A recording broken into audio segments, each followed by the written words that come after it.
those neighborhood councils, yes, decide to participate, then there'll be this kind of core group of seven folks representing the neighborhood councils. So let's say 4 to 7, depending on how much. Absolutely. So you're trying to get to 4, at least. At least 4 would, okay. Would right, be I'm great. with you. And then what about the other?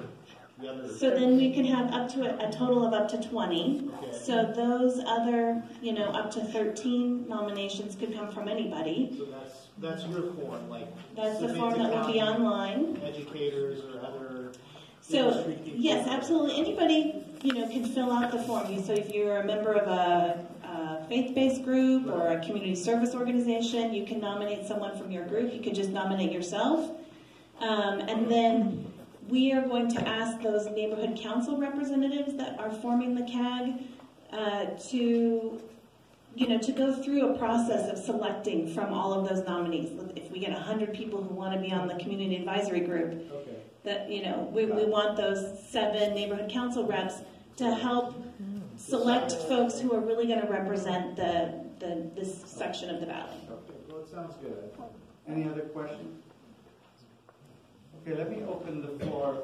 You raise your hand, so please go ahead.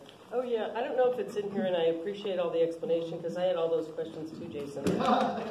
But how you said about 4 meetings this year, and then they'll be spaced out next year. Is it just this group of 20 or less? Is there input from other agencies, doctors, health officials, county, all that? Like, I just was curious about, have you thought of all that? Is it on here? Sure. So we do have the Scientific Oversight Committee, and those are the folks that are the sort of panel of experts who will be making the science decisions. So the Scientific Oversight Committee is part of the settlement.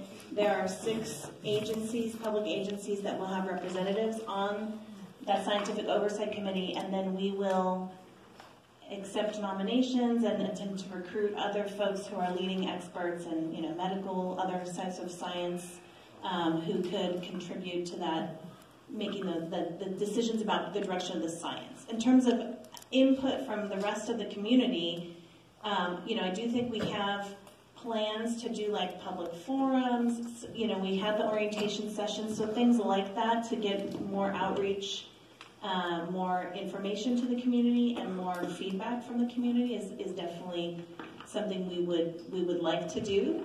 And then as the study progresses, part of the CAG's, the community advisory group's work will be to help us figure out how best to reach out to the rest of the community. So there's a great, we talked to folks from the Deepwater Horizon study, and I love this format that they do. They do an annual conference, and on the first day it's sort of like a typical science conference where people present maybe the papers that came out of the research that year.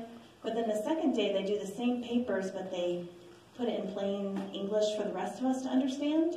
So I think something like that would be up to the CAG to kind of help us figure out what would be the best way to get that science back into the hands of the community. And then second question was, is there a target date where this health study would start?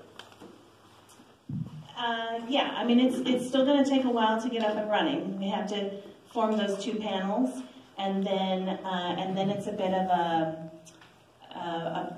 kind of request for proposal process, where then the researchers would be able to send in their proposals. Those will have to be reviewed, and then researchers will be selected. So it's important, though, to note that it's not just going to be sort of one researcher with one study. This is really going to be multiple studies. So you might have someone doing toxicology, you might have someone doing some social science research, some records review. It could, there could be different types of studies happening. But was